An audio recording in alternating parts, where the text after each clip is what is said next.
Hello friends, this is Meenu. Welcome back to my channel Storytale.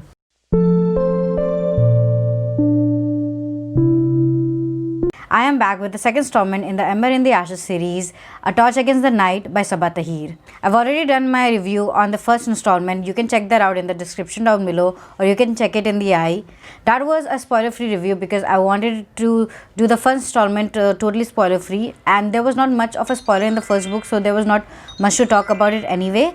But this second installment was so interesting that I cannot do this without spoiling it for you. So if you have not read it and if you are still in the middle of it, a spoiler warning is in effect. If you have seen my first video, then you know how much I love the first book because it was so interesting. I especially love the characters and the whole story of the book. And the second book does the same for me because it was such an amazing sequel to the first book. It was so interesting and fast paced, and I loved how easily it flowed with the first book, because sometimes what happens is that a sequel, sometimes it gets lost with the whole story. It cannot follow the first book through, but this book was a perfect sequel for the first installment.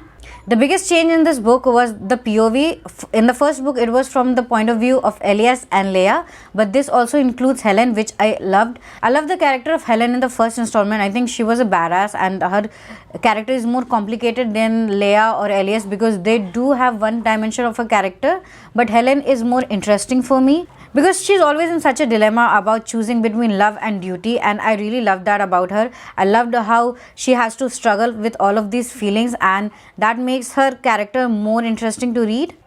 There are a lot of things that happened to her which is very heartbreaking, but I will get to that later in the video. Right now, let's talk a little about the story that the second book continues. The second book, of course, picks up right after the first book, where Leia and Elias escapes the Empire. Of course, escaping out of the city is not a cakewalk. They have to do a lot of fighting before they actually reach out of the city. They have to fight the Mask or the Marshal, and they also have to go against Elias's mother, which is the biggest enemy of Elias's that I've ever seen. The fight between Elias and his mother was a treat to read. I enjoyed that scene so much because it was so complicated, especially about Elias's mother. I was having a very hard time actually figuring out what she really wants. On one hand, she is the person who took care of Elias when he was born, and she fed him and took care of him when he was just an infant. And on the other hand, she wants to kill him. So that was a dilemma that I could not understand. And for a while there, I thought maybe there's some sort of motherhood in her. Especially when she lets Elias and Leia leave, you might think that she has this soft corner in her heart. But actually that was a lie, or you can say manipulation, because after a while we realized that she has actually poisoned Elias, and now he will die, but very slowly. So I'm not sure what to think of her. I mean, of course she wants to kill him, but then there was this scene. So that scene was so well written and so complicated that I actually loved it. So after Elias realizes that he was poisoned and he's gonna die within months, he thinks of keeping his distance from Leia, which I think is stupid, because if you have so little time with you, I think you should, try to live it more than actually thinking about, okay, fine, I'm gonna die, then it's better I die this way, or it's better that everything ends right now, so she doesn't feel pain in the future. I mean, if you have so little time, then I think you should try living it a little bit more. But that is okay. I think that was crucial to the story, so I think I cannot complain much about it. Elias keeping his distance from Leia was the perfect background for Kanan to entry, and I think that was very fun to watch. Especially the jealousy between Kanan and Elias was fun to read. I think it was very interesting. I think Leia is the most confused here because she cannot choose between Kanan and Elias. She is drawn towards both of them and at the same level. So it becomes very hard to tell which one of those she's actually gonna pick up, because she does not love one person more and the other person less. It seems that she is attracted towards both of them almost similarly, which is kind of annoying if you say, because you cannot love two person at the same time. I mean, not the same intensity, I think. But I think that is deliberately done by the author, because of course she wants us confused about who Leia is going to end up or who Elias is going to end up with. So I think that is done on purpose. I wanna talk about Kanan and the big reveal. That is the biggest reveal of this book, and I wanna talk about it. So what came out by the end of the book is that Kanan is actually a Nightbringer. I know that is shocking. I mean, I could not expect it. Of course, I didn't know much about Nightbringer to actually guess this. And of course, I could not guess this and actually love that twist. I love the scene where Kanan actually reveals himself as a Nightbringer, and the whole that scene that happens after that. I especially love the scene where we see how the Nightbringer becomes Kenan, how he turns himself into a 4-year-old boy, and how he comes into resistance, and how he gets close to Leia's mother and everyone in the resistance, and how he betrayed everything and everyone for the one thing that he wanted the most. From what we learned from Nightbringer in the first book is that he was a very powerful jinn, and every one of his species or the brethren has been captured and diminished. So in order to free them and become powerful again, he has to seek the one thing that has actually destroyed him in the first place. The star that has helped in capturing them and banishing them is the one thing that can actually free them. It is not an easy task to get hold of that star because it has been broken into many pieces and it has been scattered throughout the places. It has went to different people. So the Nightbringer has to collect each of them and bringing together, and that is how he's gonna free himself. There are certain rules that is bound to the star, especially the fact that he cannot snatch it or steal it from anybody. It has to be given freely and with love, and the biggest thing is that he also has to love the other person. I think that was the most interesting part of this whole rule, and I love that. I especially love the part that the Kenan or the Nightbringer has to actually love the other person to get hold of the pieces of the star, and I think that made it more interesting because now even though he has to love her or him does not matter, he has to betray and then deceive in order to get that in the first place. So I think that was a very interesting character to add. And now I'm more interested because now Kenan, after revealing his secret to Leia, how he will deal with his feelings towards her and how still he's gonna try to, I don't know, murder her or stop her or something to her.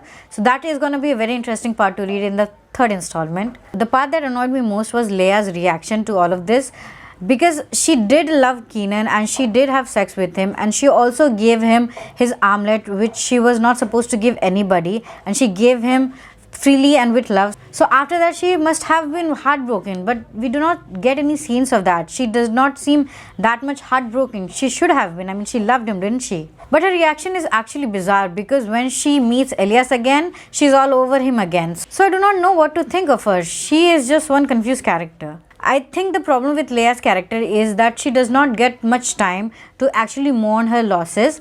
The story is so fast paced and so action packed that sometimes it does not stop. I mean, after Izzy dies, I think that was one of the most heartbreaking scene in this book, and after her death I think Leia needed more time to actually grieve her, to mourn her, but she didn't get any time. And then there's just one sex scene between Kenan and her, and I do not know, she did not get any time to mourn. I mean, there's just, okay fine, she feels guilt and remorse, but then she just shuts it off, or I do not know, she does not spend much time in grieving her loss or anyone's loss, to be honest. So I think that is the fault of the story, not of her character, because the story is very fast paced and does not have time to stop. But of course that is the plus point of this book, because it is so fast paced that it is actually very interesting. There were many characters introduced in this book which was very interesting to read too. Especially the character of Warden. I think I really enjoyed him, even though he was a little bit cliche because he was the scientist who like to experiment in people who have these tools and torture room, and he likes to torture people and everything. So that was a little bit cliche, but still I enjoyed it. He did seem very dangerous, and his character did seem like a dark poet who likes to quote things and people, and that was an interesting part to his character. There's another character named Harper who I think will be the love interest of Helen in the future. The interesting part about him is that he is half brother of Elias. We do not know much about Elias' father or anything else about his family, especially from his father's side. What we do discover in this book is that he has a half brother, Harper. So now I think there's a good chance that Helen is gonna end up with Harper because he is kind of like Elias in a way. I mean, there are little bits and pieces of him that is like Elias, so I do not know. I think that he's gonna be the future Mrs. Helen, I think. We also finally meet Darren in this book, and what shocked me most is that he is blonde and white, while Leia is actually brunette and has golden skin. So I do not know how both of them can be so different from each other. So there's this theory, I think, that Leia is actually not his biological sister. There's also theory that she can be Cook's daughter, because Cook does seem like a mysterious person in this book, especially how she appears out of thin air and surprises Helen like that, because Helen is a mask, so it is really difficult to actually sneak up on her. So somehow she is able to do it. So it does make makes it a little bit suspicious. I do not know, maybe she does have the same abilities that Leia have, the same ability to disappear and appear on whim. So I do not know, it does seem like it. There are many questions like these that has been left unanswered, especially about the parentage of people. We do not know about Leia's parentage, we do not know about Elia's parentage, or Harper even, we do not know much about him. So there are so many questions that needs to be answered, and I'm really excited that it's gonna be maybe answered in the third book. So let's see if that happens or not. So the conclusion was one of the most heartbreaking scenes of the entire book, especially the parts with Helen in it. I think that was the most heartbreaking scene to watch. Helen already had to go through so much of things in the first book and in the second book. She has lost so much, but her family was the last hope that was somehow clinging on to her. But the scene where her family died right in front of her eyes, I think that was one of the most excruciating scenes to read. I especially hated Marcus in that scene. I have always hated him. I think he was a very bad character from the first book. But the scene where he cuts their throat open right in front of her eyes was the most brutal scene written in this entire book. That was very difficult scene to read. I was kind of screaming in my head for him to just stop. I feel very bad for Helen because she has to endure so much in this book, and there's so many things that happens to her, and her family dying like that in front of her. And even though they died with honor, but still it must be heartbreaking for her, and she does not get time to mourn because she is blood shy and she has to be duty bound at all time. I'm really glad that her little sister is alive, and I'm really interested to see how both of them are gonna work together and enact vengeance on Marcus. I think that's gonna be a very interesting thing to read. Now let's talk about fate of Elias. What happens to him? Of course, he was supposed to die in within months after he was being poisoned by his mother, but of course he's the main character, he cannot actually die. So there was the solution that I thought that should have worked, because Helen can heal magically with her voice. So I thought maybe that will come into play and she will magically heal him. But the story went another way. Now he has become Soul Catcher, who is basically a reaper. So now he's neither dead neither alive, he is somehow in between, and now he has to talk with the spirits and guide them to their ultimate fate. So that is now has become his role. So I do not know how that's gonna work, because I do not know if I'm totally happy with that decision. I don't know what I feel about that. I'm gonna have to read the next installment to actually see how that gonna turn out, because I'm not sure what I feel about that. I mean, it would have been smart to actually use Helen. I mean, he did save her in the book, in the middle of the book, so I thought that would have been much easier. And even Leia, she should have thought about it. Even though Elias did not know about Helen's power, but Leia did. She did see Helen in Noor, so she should have figured that out much sooner. She should have asked Helen to help him, or somehow made it possible for Helen to help Elias. She should have done anything. She was doing so much for Darian. I think she should have been a little more concerned about Elias. But of course, I do not know how Elias being a soul catcher is gonna add to the story and how it's gonna play out. For that, I'm gonna have to read the next installment and see how it actually works. My overall experience with this book and this whole series has been amazing. I really loved the first installment. I really loved the second installment as much. Both of them I enjoyed at the same level. Both of them are character driven, and both of them has almost same kind of faults. So of course both of them deserve the same rating. That is 4.5 stars.